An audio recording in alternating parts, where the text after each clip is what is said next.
தேவனை துதித்து ஜனங்கள் எல்லாரிடத்திலும் தயை பெற்றிருந்தார்கள். தயை பெற்றிருந்த ஜனங்களை கர்த்தர் ரட்சிக்கப்பட்ட ஜனங்கள் அத்தனை பேரையும் அவர் சபையிலே கொண்டு வந்து சேர்த்தார். ஆமென். தேவனுடைய வாசகம் இப்படி சொல்லுகிறது, தேவனை துதித்து ஜனங்கள் எல்லாரும் எல்லா மனிதரிடத்திலும் தயை பெற்றார்கள். ஆமென். அப்ப துதிக்கிறவங்களுக்கு தேவன் தயையை தருகிறவரா இருக்கிறார். அநேக கண்கள்ல தயவு கிடைக்கணுமா? ஹலோ, பாக்குற மனிதருடைய கண்கள்ல தயவு கிடைக்கணுமா? உங்க ஓனர் கண்கள்ல தயவு கிடைக்கணுமா? உங்க கணவன் கண்கள்ல தயவு கிடைக்கணுமா? உங்க மனைவி கண்களுக்கு தயவு கிடைக்கணுமா? அல்லது உங்களுடைய வேலையில ஒரு முன்னேற்றத்துக்கு தயவு கிடைக்கணுமா? நான் சொல்றேன், நல்லா தேவனை துதி சொல்லுங்க. துதிக்கிற ஜனங்கள் மனிதருடைய கண்கள்ல தயவு கிடைக்கும்படி கர்த்தர் இரக்கம் பாராட்டினார். அது மாத்திரல்ல, ரட்சிக்கப்பட்டவர்களை தேவன் அப்படியே விட்டு விடவில்லை.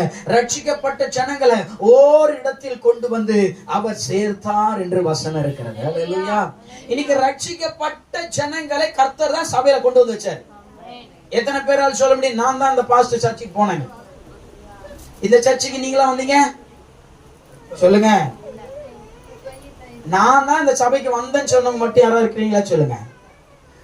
ரட்சிக்கப்பட்டவர்களை, விடுதலை ஆக்கப்பட்டவர்களை கர்த்தர் அனுதினமும் சபையிலே சேர்த்தார். ரட்சிக்கப்பட்டுச்சுன்னு அப்படியே விட்டுருக்கலாம்ல ஆண்டவர்? ரட்சிக்கப்பட்டாச்சு அப்படியே விட்டுட்டு இருக்கலாமே, எப்படியாவது போனேன் இல்ல. ரட்சிக்கப்பட்டவர்களை எங்கேயாவது ஒரு இடம் சேர்க்க வேண்டும் என்பதற்காக தேவன் சபை என்கிற ஒன்றை உருவாக்கி அங்கு கொண்டு வந்து எல்லாரையும் கொண்டு வந்து வைக்கிறார். சபைக்குள்ள யார் தான் இருக்கணும்? சத்தமா.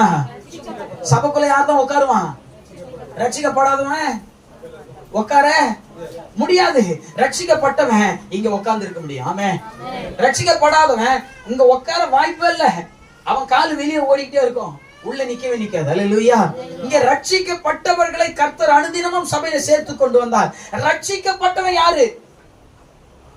ரட்சிக்கப்பட்டவன் விடுதலை ஆக்கப்பட்டவன். ஆமென். இந்த ரட்சிப்பு ஒருவனை பரலோகத்துக்கு கொண்டு போகாது. ரட்சிப்பு என்பது பாவத்திலிருந்து வெளியே கொண்டு வருவதற்காகத்தான் கர்த்தர் வைத்திருக்கிறார். ஆமென். பரலோகத்துக்கு போவதற்கு வேற டிபார்ட்மெண்ட். அல்லேலூயா சொல்லுமா. ரட்சிப்பு என்றால் விடுதலை என்பது அர்த்தம். அல்லேலூயா. பக்கத்துல இருக்கிறவங்களை கரங்களை பிடிச்சு சொல்லுங்க, ரட்சிப்பு என்றால் விடுதலை. இந்த ரட்சிப்பு ரட்சிக்கப்பட்ட அத்தனை ஜனங்களை சபைக்குள்ளதான் கர்த்தர் சேர்த்தார்.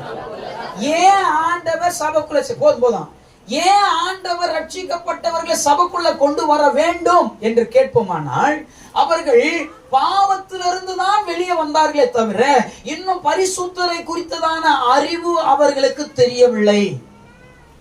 நான் ரட்சிக்கப்பட்ட பரலோகம் போவன் சொல்ல முடியுமா யாராவது? ரட்சிப்பு என்பது பாவத்திலிருந்து வெளியே கொண்டு வந்துட்டாரு. ஆமென். பரலோகத்துக்கு கொண்டு போறதுக்கு ரட்சிப்பு இல்ல, பரலோகத்துக்கு போற வேற ஒண்ணு இருக்கு. ஆமென். அது அடுத்து சொல்றேன். இப்ப முதலாவது, நாம பாவத்துல இருந்தோம், சாபத்துல இருந்தோம், வியாதியில இருந்தோம், முன்னேற முடியாம இருந்தோம், சேற்றுல கிடந்தோம். நம்மை தூக்கி எடுக்க அந்த உலகத்தில் ஒருவனாலும் முடியல. இயேசு என்கிற ரத்தம் ஒன்று மாத்திரம் வந்தது. அந்த கல்வாரி என்கிற சிலுவை எனக்காய் மரித்து அவர் ரத்தம் சிந்தி என் கரத்தை பிடித்து மேலே வா என்று சொல்லி சேற்றிலிருந்து என்னை தூக்கி எடுத்து கழுவினார். அதுதான் ரட்சிப்பு. என்னை கழுவினார். என்னிடத்துல இருக்கிற நாத்தம் போச்சு, என்னிடத்துல இருக்கிற அழுக்கு போச்சு, என்னிடத்துல இருக்கிற கரை போச்சு, என்னிடத்துல இருக்கிற பாவங்கள் போச்சு, என்னிடத்துல இருக்கிற பொல்லாப்பு எல்லாம் விலக்கப்பட்டு என்னை தேவன் கழுவினார். கழுவினார். ஆமென். சத்தமா.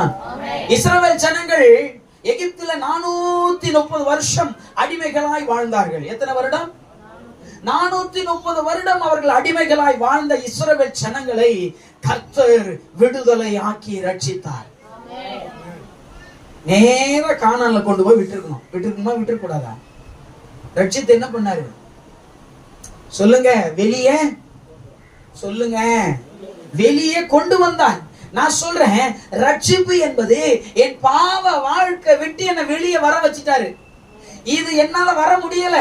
பல வருடங்கள் நான் வெளியே வர பார்த்தேன். பல வருடங்கள் நான் துடிக்கிறேன், ஐயோ அந்த பாவத்தை விடணுமே. எத்தனை பேர் சொல்ல முடியாது, ரொம்ப நாளா அந்த பாவத்தை விடணும் முடியல பாஸ்டர்? கவலைப்பட்டிருக்கீங்களா? நான்லாம் உருண்டு பரண்டு நிறைய நாள் அழுதுருக்கிறேன். ஆமென் சொல்லுமா. நான் சொல்றேன், இந்த பாவத்திலிருந்து வெளியே வருவதற்கு இயேசுவினுடைய கல்வாரி என்கிற ரத்தம் தேவைப்பட்டுச்சு. ஏன்னா பாவம் என்பது அழுக்கு, ரத்தம் என்பது சுத்தமாக்குறது. அவர் என்னை ரட்சித்தார்.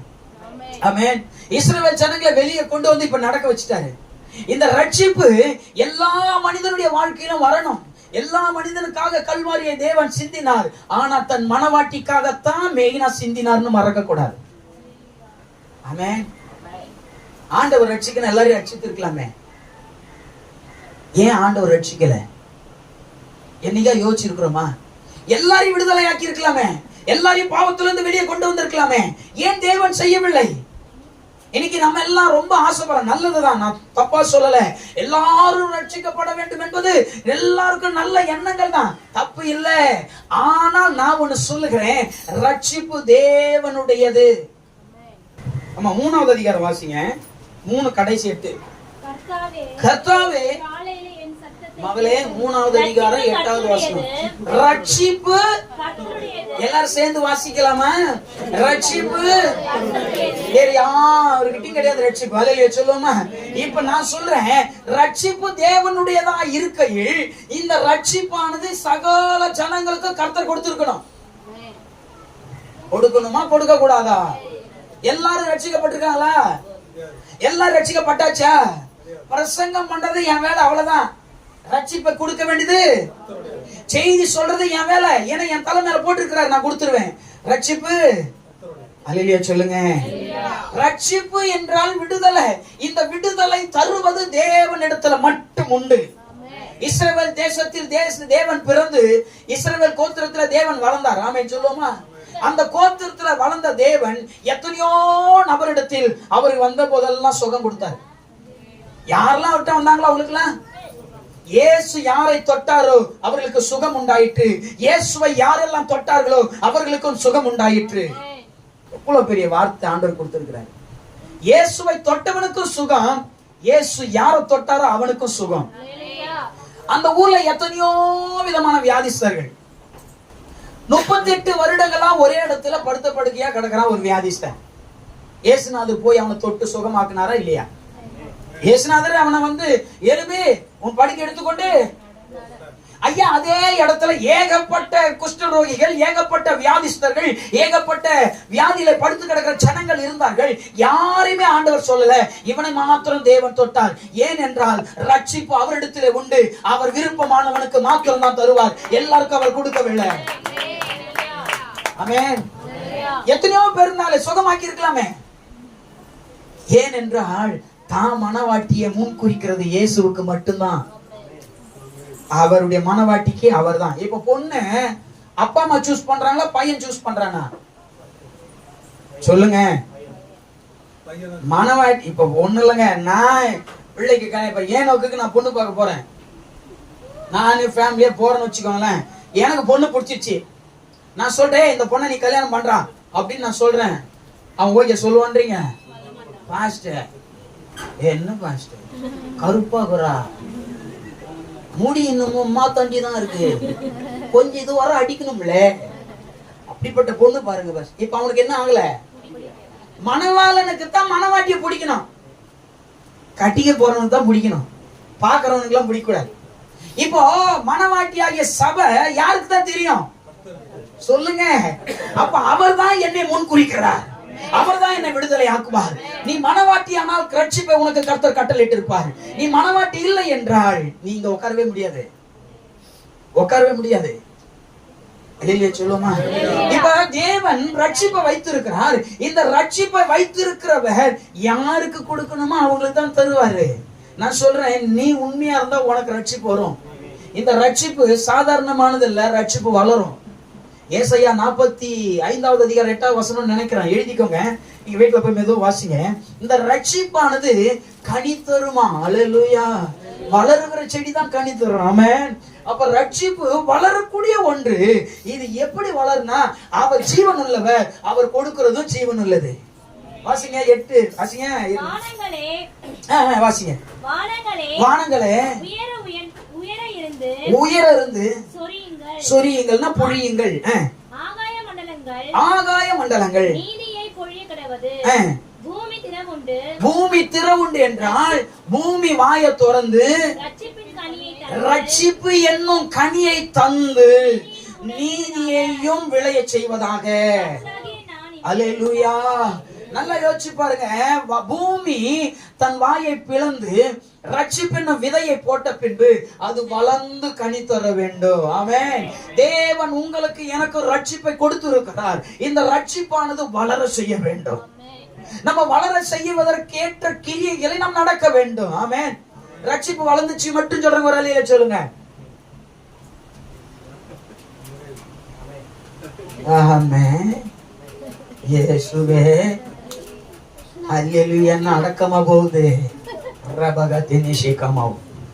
ரட்சிப்பு என்பது வளருகிற ஒன்று. ஆமென் சொல்லுமா? இயேசு ஜீவன் உள்ளவர். அவர் வாயிலிருந்து வருகிறது ஜீவன் உள்ளது. அவர் கொடுக்கிறது அத்தனை ஜீவன் உள்ளது. அவர் கொடுத்தது ஒன்றும் அழிந்து போவது இல்லை. அல்லேலூயா. சத்தமா? தேவன் பூமியை உண்டாக்கும் போது அழிவுக்கு உண்டாக்கவில்லை, ஆக்குவதற்கு உண்டாக்கினார். ஜனங்கள் பெருகுவதற்கு உண்டாக்கினார். எப்போ பாவம் பெருத்ததோ அப்ப அழிவை உண்டாக்கினார். ஆமென் சொல்லுவோமா? அவர் வாயிலிருந்து வருகிற அத்தனையும் ஒரு ஜீவனை கொடுக்கக்கூடியது. ஆமென். மரித்தவனை எழுப்பக்கூடிய ஜீவன் அவர் வாயிலின் வார்த்தையில உண்டு. நான் சொல்ற ரட்சிப்புல ஜீவன் இருக்கு. ரட்சிப்பு வளரும். எத்தனை பேர் விசுவாசிக்கிறீங்க? நீ வளர வளர ரட்சிப்பு வளரும். நீ செடியில தண்ணி ஊத்தணும். எப்படி ஊத்தணும்? ஒரு சில நேரத்துல மழை வந்து இந்த செடியை வளர செஞ்சிடும். எத்தனை பேர் நான் புரியுது பேசுறதெல்லாம்? டிஸ்டர்ப் பண்ண கூடாது. எத்தனை பேர் புரியுது? இப்ப நீங்க நல்லா யோசிச்சு பாருங்க. நீங்க செடி நட்டுட்டீங்க, ஆனா மழை தேவன் கொடுக்கிறார், அது வளருது. நீங்க தண்ணி ஊத்த மறந்தாலும் 2 வருஷத்துல வளர வேண்டிய நீ டெய்லி தண்ணி ஊத்தா 2 வருஷத்துல வளர்ந்துரும். நீ டெய்லி தண்ணி ஊத்தல, அது நீ அப்படியே விட்டுட்ட. இது ஆண்டவரா 10 வருஷத்துக்கு ஒரு முறை தண்ணி ஊத்தி 10 வருஷத்துக்கு அப்புறம் வளர்ந்து. இதுல வித்தியாசம் இருக்கு தெரியுமா? நான் சொல்றேன், ஆண்டவர் ரட்சிப்பை கொடுத்துட்டாரு. இது வளரும்னா உன் முழங்கால் வரும், உன் ஜெபம் வேணும், உன் வேத வாசிப்பு வேணும், நீ ஆண்டவரோடு கூட பாடுகிற ஆராதனை வேணும். இதுதான் அந்த ரட்சிப்புக்கு தண்ணி. இதை நீ ஊத்த ஊத்த இந்த ரட்சிப்பு வளர வளர உன் கிரியைகளிலே அந்த கனிகள் வெளியரங்கமாகும். அந்த கிரியைகள் வெளியரங்கமாகும். அந்த கிரியையில அன்பு காட்டும். அந்த கிரியையில கோபம் வராது. அந்த கிரியையில பாசம் இருக்கும். அந்த கிரியையில உதவி செய்கிற எண்ணம் வரும். அந்த கிரியை வெளியே வர வர இயேசுவை நீங்கள் காண்பிக்க முடியும். ஆமென். இந்த ரட்சிப்பு வளர்வதற்கு நாம எவ்வளவு தூரம் பிரயாசப்படுகிறோம். ரட்சிப்பு வளர்வதற்கு நம்மிடத்தில் எவ்வளவு தூரம் தேவனுடைய அந்த ஊற்று நீர் இருக்கிறது என்று பாருங்க. அதனால்தான் ஆண்டவர் சொன்னார், என்னிடத்திலே நீர் ஊற்று இருக்கிறது, ஜீவ ஊற்று, அதை மொண்டு பருகுங்கள். ஆமென். இன்னைக்கு அங்க இருந்து தான் நம்ம அந்த தண்ணி எடுக்கணும். அது எப்படி எடுக்க முடியும்? முழங்கால் தான், ஜெபம் தான், வேத வாசிப்பு தான், ஆவியானவர் வெளிப்படுத்துகிற காரியங்கள் தான். இன்னும் நம்ம அமைதியா அப்படியே வந்துட்டு இந்த கல்லு நிக்கும் தெரியுமா? அசை கூட அசையா, நானாதான் அசைறேன். அப்படியே நின்றுட்டு கையை கூட தட்டாது. என்ன அந்த நீ இப்படியே பார்த்துக்கிட்டு கடைசி வரை இருந்துட்டு போயிருவேன். நான் சொல்றேன், விடுதலையா கைத்தட்டி ஆராதனை செய்யும். அதான் தண்ணி. உன் ரட்சிப்பு வளர்வதற்கு கர்த்தர் வாங்கிட்ட கொடுத்துட்டு போயிட்டாரியா. பூமி பிளந்து ரட்சிப்பு கனியை தர வேண்டும் என்றால் வளரணும். ஆமென் சொல்லுமா? எகிப்துல இருந்து வெளியே வந்துட்டேன், இன்னும் எகிப்தை குறிச்சே யோசிச்சுட்டு இருந்தேன். எத்தனை பேர் எகிப்து யோசிக்கிறீங்க? நான் அங்க இருந்தா நல்லா வந்திருப்போம் பாஸ்டர், நாசமா போயிருப்பன்றது தெரியாது உனக்கு. போய் தான் பாரு. தேவன் உன்னை இங்க கொண்டு வந்திருக்கிறாருன்னா உனக்கு வேற ஏதோ சொல்லி தர வச்சிருக்கிறேன். தேவன் இங்க உன்னை வச்சாருன்னா, ஏன் உன்னை சபைக்குள்ள கொண்டு வந்தாருன்னா, நீ வெளியில ரட்சிக்கப்பட்டுட்ட, வெளியில நீ விடுதலை ஆயிட்ட, இனி உனக்கு ஆகாரம் வேணும். ஆமென். பிள்ளை பிறந்துருச்சியா, அப்படியே விட்டுட்டீங்க? பிறந்த உடனே 3 மணி நேரத்துக்குள்ள என்ன கொடுக்கணும் சொல்லுங்க? கொடுக்கணுமா கொடுக்க கூடாதா? கொடுக்காம விட்டுருங்கன்றேன். பிள்ளை என்ன ஆயிரும்? செத்து போயிரும். இயேசுவின் நாமத்தில் நான் சொல்றேன், ரட்சிக்கப்பட்ட நீங்கள் ஆவிக்குரிய உணவை உண்ணவில்லை என்றால் நீங்களும் உங்கள் ஆத்துமா செத்து போயிருக்கும். எத்தனை பேர் விசுவாசிக்கிறீங்க? பக்கத்துல உள்ள கைப்பிடிச்சு சொல்லுங்க, நீங்க ஆவிக்குரிய உணவு உண்ணவில்லை என்றால் உங்கள் ஆத்துமா செத்து போயிடும். நீங்கள் ஆவிக்குரிய உணவை உண்ணும் போது உங்கள் ஆத்துமா வளரும், வளர்ந்து பூ பூத்து காய் காய்த்து கனி தரும். அது அநேக மரங்களை உண்டாக்கும், அநேக ரட்சிப்புக்கு ஏதுவான வழியை திறந்து கொடுக்கும். கர்த்தர் உன்னை ஆசீர்வதிப்பார், நீ ஆசீர்வாதமா இருப்ப. அல்லேலூயா, சத்தமா. இன்னைக்கு நம்முடைய வாழ்க்கையில ரட்சிப்பை குறித்து நமக்கு கொஞ்சம் கூட அக்கறை இல்லை. நான் ரட்சிக்கப்பட்டா போதும், அப்ப எப்படி போனா எனக்கு என்ன? நான் சொல்றேன், நீ ரட்சிக்கப்பட்ட உன்னையே நீ பாத்துக்கல, நான் சொல்லி தரேன். என் ரட்சிப்பை நான் பாதுகாக்க வேண்டும். எனக்கு கொடுக்கப்பட்ட ரட்சிப்பை நான் காத்திருந்து பெற்றுக்கொண்டு சரியான ஓட்டத்துல ஓட வேண்டும். அல்லேலூயா. அப்ப குழந்தையானவள் பிறந்து வயிற்றுக்குள்ள இருந்து பிறந்த உடனே அதுக்கு ஆகாரம் கொடுத்து அது வளர வளர வளர ஆகாரத்தை சேர்த்து சேர்த்து கொடுக்கணும். ஆமே, 10 வயசு பிள்ளைக்கு இன்னும் ஒரு புட்டிப்பால் கொடுங்களேன். ஹலோ, 10 வயசு குழந்தைக்கு ஒரு சின்ன புட்டிப்பால் கொடுத்தா என்ன ஆகும்? அவனுக்கு என்னதான் கொடுக்கணும்? ஏச்சு நாமத்துல பிரியாணி கேட்கறானுங்க, அது லெக் பீஸ் இருக்கணுமா? பாஸ்டர், லெக் பீஸ் இல்ல. இப்ப எப்படி வளர்ந்திருக்கான் பாருங்க. எதனால வளர்ந்தா? எப்படியா வளர்ந்தான்? ஆகாரத்தினால் அவன் சரீரம் வளருது. ஆமேன் சொல்லுவோமா? நான் சொல்றேன், உன் ஆத்துமா வளராம இருக்க காரணம் என்ன தெரியுமா?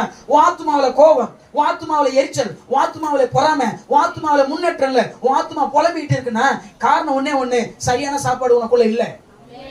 நான் சொல்றேன், இந்த வசனம் என்ன சாப்பாடு உனக்குள்ள போக போக உன் ஆத்துமா செழித்து ஓங்கி வளரும். நீ பெரிய பராக்கிரமசாலியாய் மாறுவ. வசனத்தை சாப்பிடுகிறவன் எதிராளியை பார்த்து கம்பீரமாய் நின்று பட்டயத்தை உருவி கொண்டு யுத்தம் செய்வதற்கு தன்னை சரியாய் பயன்படுத்தி கொண்டு வருகிறான். ஆனா நமக்கு எதிரியை பார்த்தோன்னே பயமாச்சே, வேற வழியே கிடையாது. வசனத்தை சாப்பிட்டாங்க, வசனத்தை உண்ணுகிறவன் தான் பிழைப்பான். ஆமென். சரீரத்தை ஆண்டவர் சொல்ல, ஆத்துமாவை சொல்லிட்டு இருக்கிறாரு. சொல்லுமா, பிறந்த அத்தனையும் சாப்பிட்டாதான் வளரும். இதே நீங்க பாருங்க, சாப்பிடவே சாப்பிடாத பிள்ளைய பாருங்க எப்படி வளர்ந்துருக்குன்னு பாருங்க, நோஞ்சா மாதிரி இருக்கும். ஆனா அதே சாப்பிடுற பிள்ளை பாருங்க, வயசு என்னமோ கம்மியா இருக்கும், ஆள் எப்படிங்கிறான் பாத்தியா? யாரு? தெய்வம் ஏனோக்கு கொடுத்த கிருபை. என் கூட வந்தா அவன் தான் பாஸ்டர் நினைக்கிறாங்கய்யா, என்னைய கார் ஓட்டுற டிரைவரா நினைச்சுக்கலாம். அப்ப நம்ம கரெக்டா டிரைவர் மாதிரி ஒயிட் அண்ட் ஒயிட்ல இருக்கிறேன். அவன் ஜிப்பா மட்டும் போட்டானா சோத்துறா, அதான் நான் மாத்திக்கலாங்க. நான் முதல்ல ஜிப்பாவை மாறி நினைக்கிறேன். நீ ஒயிட்ல வாடா, நான் ஜிப்பாவில் வந்துடுறேன். அப்பயாவது என்ன பார்த்தா பாஸ்டர் ஒத்துக்குவான். அல்லேலூயா, அல்லேலூயா. நல்லா சாப்பிட்டா எப்படி இருக்குன்னா 4 மடங்கு சொன்ன பல்கா இருப்பான். சாப்பிடாதவன்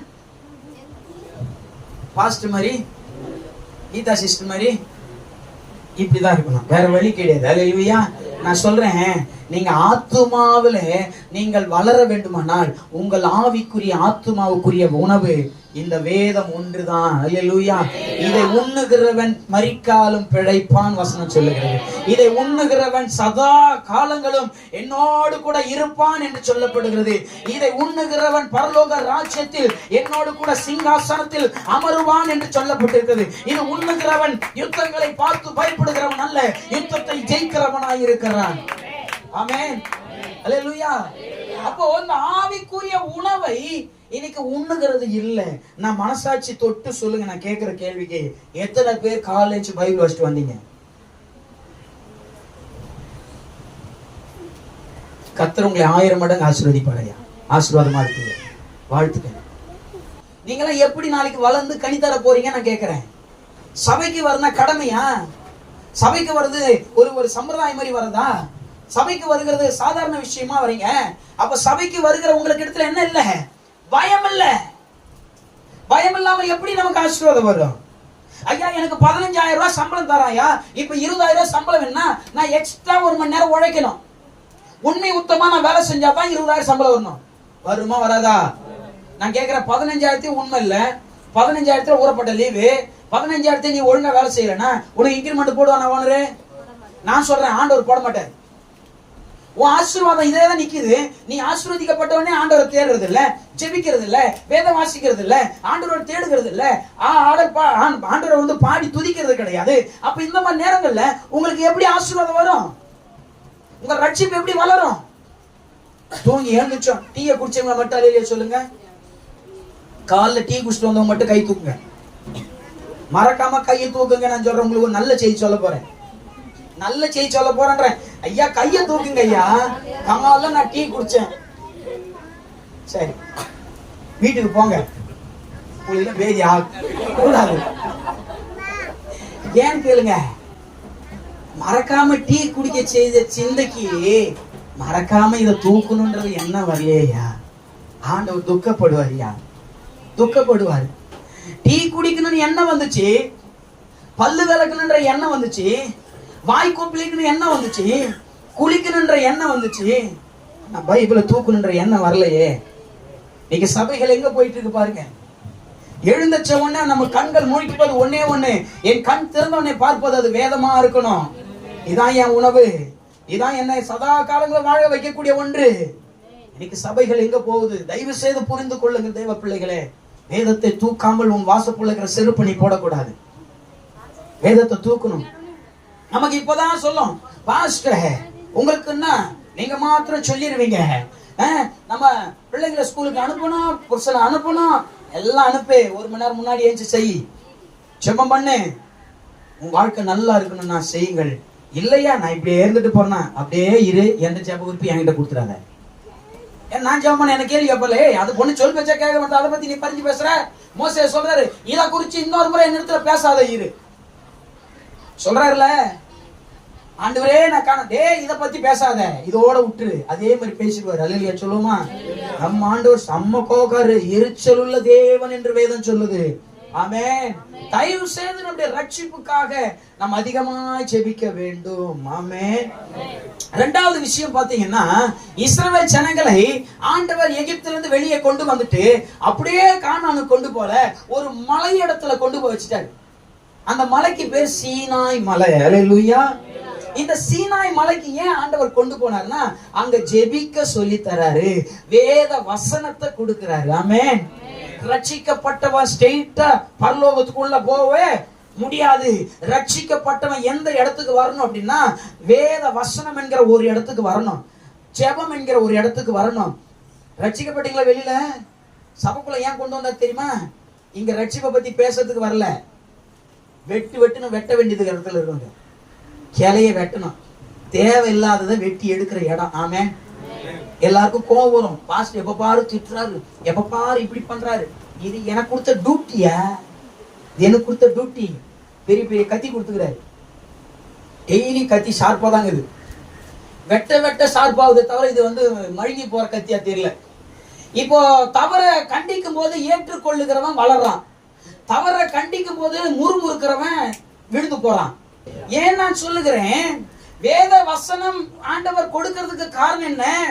பரலோகத்துக்கு உள்ள போகும்போது சத்தியத்தின்படி நடந்தவன் தான் உள்ள போகணும். ரட்சிப்பு என்பது உன்னை விடுதலை ஆக்க, சத்தியத்தை கொடுப்பது பரலோகத்துக்கு உள்ள போக. நான் ரட்சிக்கப்பட்டேன், பரலோகம் போகணும்னா நீ உன்னுடைய கல்லறை எழுதி வச்சுக்கோ, சத்தியமா நீ போக மாட்டேன்.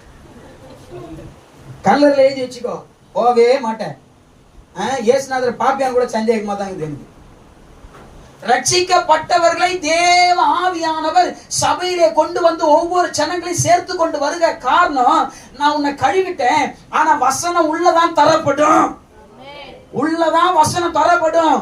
சபைக்குள்ளதான் தேவன் வசனத்தை வைத்திருக்கிறார். சபைக்குள்ள கண்டித்து உணர்த்துகிற பரிசுத்த ஆவியானவர் அசைவாடுவதினாலே கண்டித்து உணர்த்து, நீதியை குறித்தும் நியாயத்தை குறித்தும் பாவத்தை குறித்தும் கண்டித்து உணர்த்தும் போது நீங்கள் மாற மாற பரலோகம் உங்களுக்கு கிட்ட வந்துட்டே. ஆமென். ஆனா நம்ம என்ன பண்றோம்? நான் ரட்சிக்கப்பட்டேன், ஜெபம் கிடையாது. நான் ரட்சிக்கப்பட்டேன், வேத வாசிப்பு கிடையாது. நான் ரட்சிக்கப்பட்டுட்டேன், ஜெபம் கிடையாது. நான் ரட்சிக்கப்பட்ட ஆராதனை கிடையாது. நான் சொல்றேன், உனக்கு பரலோகம் கிடையாது. ஆமா, பரலோகம் கிடையாது. என் மனைவி கிட்ட நான் சொன்னேன், ஜெபம் உன்னை பரலோகத்துக்கு கூட்டு போவாது, ஆராதனை உன்னை பரலோகம் கூட்டு போவாது, வேத வாசிப்பு பரலோகம் கூட்டு போவாது. உன்னே அவனை கூட்டு போவோம், சத்தியத்தில் நீ நிலை நின்று தேவ சித்தத்தை செய்யும் போது பரலோகம் உனக்காய் திறந்திருக்கும். அப்புறம் ஏன் மாமா இதெல்லாம் உங்களுக்கு கேள்வி வந்துச்சுல்ல, அப்படி எதுக்கு ஜெபம், வேத வாசிப்பு, அப்படி எதுக்கு ஆராதனை? இது எல்லாம் உன்னை சரி பண்ண ஆண்டவர் கொடுத்த அதாவது வகைகள். ஆமென். இவையெல்லாம் நீ செய்யணும், செய்ய செய்யத்தான் உன்னுடைய வாழ்க்கை மாறும். ஆமென். 15 வயசு முடிச்சு படிப்பு முடிச்சு 20 வயசு படிப்பு முடிச்சுட்டு ஒரு ஆபீஸ்க்கு வேலைக்கு போறான். போன உடனே அவன் எல்லா வேலையும் செஞ்சிருவான்னு நீங்க நினைக்கிறீங்களா? எவ்வளவு தப்பு பண்ணுவான். அப்ப எப்பதான் அவன் சரியா செய்வான்? சில வருடங்கள் அவனுக்கு கொடுக்கப்பட்டிருக்கும். 1 வருஷம் 2 வருஷம் 3 வருஷம் கழிச்சு 4வது வருஷம் அவனை போய் கேட்டனா ஏட்டு சொட்டு கம்பெனில மொத்தத்தை போட்டு வச்சிருவான். நான் சொல்றேன், நீ வேத வாசிப்பும் ஜெபத்தையும் ஆராதனையும் தேவனுடைய சமூகத்துல சரியா செஞ்சுக்கிட்டே வந்தனா பரலோகம் உனக்கென்று சொன்ன அத்தனை காரியம் உனக்கு கரையேற்றா நடந்தும். எல்லாமே உனக்கு தெரிஞ்சிடும். பரலோகம் உனக்கு கன்ஃபார்மே ஆயிடும். ஜெபம் பண்றது இல்ல, பைபிள் வாசிக்கிறது இல்ல, ஆனா நான் படிப்பை முடிச்சுட்டு இப்ப நான் வேலைக்கு போயிட்டேன். நீ கடைசியா இந்த 10,000 சம்பளத்திலே உட்கார்ந்து இருப்ப ராஜா. ஓனர் உன்னை பார்த்தா நீ யாரான்னு கேட்பா. உங்க என் கம்பெனியா இருக்க, இத்தனை வருஷம் உன்னை நான் பார்க்கவே இல்லையே. ஆமென், அல்லேலூயா, சத்தமா. அப்போ நான் சொல்றேன் தேவ பிள்ளைகளே, நம்முடைய வாழ்க்கையில ஆண்டவர் ஜெபமும் வேத வாசிப்பும் ஆராதனையும் ஒழுங்குமுறைகள் சபையில எல்லாத்தையும் ஏன் கொடுத்தாருன்னா உன்னை மாற்றுவதற்கு. அவர் விடுதலை ஆக்கிட்டார், அதோட அவர் வேலை முடிஞ்சிச்சு. இனி சபையில தான் ஆண்டவர் ஆவியானவர் உலாவி வருவார். சபையில தான் கண்டித்து உணர்த்துவார். சபையில தான் உங்களுக்கு போதிக்கப்படும். சபையில தான் உங்களை உருமாற்றம் அடைய செய்கிற வேலை நடக்குது. ஆமென். தங்கத்தை வெட்டி எடுத்தா வேலை முடிஞ்சிச்சு. கொண்டு வந்து யார்கிட்ட கொடுத்துருக்கான்? அடக்காரங்கிட்ட கொடுத்துருக்கான், ஆசிரியர்கிட்ட. அவன் என்ன பண்ணாத உருக்கணும், தேய்க்கணும், அறுக்கணும், பாலிஷ் பண்ணணும். அப்பதான் அது கடத்தெருவுக்கு வந்து ஜொலிக்க ஆரம்பிக்கும். அல்லேலூயா. சபை அந்த வேலை தான் செய்யுது. ஆனா இங்க பொறுக்க முடியாதவன், சகிக்க முடியாதவன், தொண்டக்கானன் துணியக்கான்னு போய்கிட்டே இருக்க வேண்டியது. ஆமென் சொல்லுமா. இங்க எனக்கும் உங்களுக்கும் வேலை கிடையாதுயா, பரிசுத்த ஆவியானவருக்கு தான் வேலை. உங்களுக்கு போதிக்கும் போது எனக்கும் குத்தி வருவாரு. 2 புறம் கத்தியில இப்படி ஒரு போடு போடாரு, இங்க ஒரு போடு போடாரு. நானும் வாங்கியிருந்தா என்ன வெளியே சொல்லிக்கிறது இல்ல. நானும் உங்களை போல மனம் மாறிக்கொண்டு ஒரு பாஸ்டர், உயர்ந்த ஒரு ஊழியக்காரர், நல்ல மூத்த ஊழியக்காரர் சொல்லுகிறார். அவர் சொல்ற ஸ்டேட்மெண்ட், ஐயா நான் 1000 பேருக்கு பிரசங்கியாரா இருக்கலாம், 1,00,000 பேருக்கு நான் பிரசங்கம் பண்ணலாம், நான் அந்நிய பாஷையில நிரம்பலாம், எல்லாம் செய்தாலும் நானும் ஒவ்வொரு நாளும் என்னை புதிதாக்கும்படியாய் நான் ஆண்டவர்கிட்ட மறுரூபத்துக்காய் ஜெபம் பண்ணி கொண்டிருக்கிறேன்னு சொல்லுகிறார். அல்லேலூயா சொல்லுவோமா. நீங்க எத்தனை பேர் ஆண்டவரே பரலோகத்துல என்னை நினைவு கூறுன்னு சொல்ல முடியும்? எத்தனை பேர் நானும் உடைய ராஜ்யத்துல வரணும்னு நினைவு கூறுகிறேன்? எத்தனை பேர் சொல்றீங்க? ஐயா ஒரே ஒரு மனுஷன் மட்டும் சொல்றான். யாரு? கல்வாரி சிலுவையில தொங்கிக் கொண்டிருக்க ஒருத்தன் சொல்றான், ஏசப்பா உம்முடைய வருகை போது என்னை நினைவு கூறும். அல்லேலூயா. ஒரே ஒரு ஜெபம் தான், ஒரு செகண்ட் தான் அந்த ஜெபம் கேட்கப்பட்டுச்சு. ஏன்னா அவன் மனதார கேட்டான். அல்லேலூயா. ரட்சிப்பை பெற்று கேட்டான். ஆமென் சொல்லுவோமா. நான் விசுவாசிக்கிறேன், நீங்களும் தேவ வசனத்துக்கு கீழ்ப்படிவீர்களானால் கர்த்தர் உங்களையும் அனுதினமும் சபையில சேர்த்ததோடு கூட உங்களை வளர செய்வார். ஆமென்.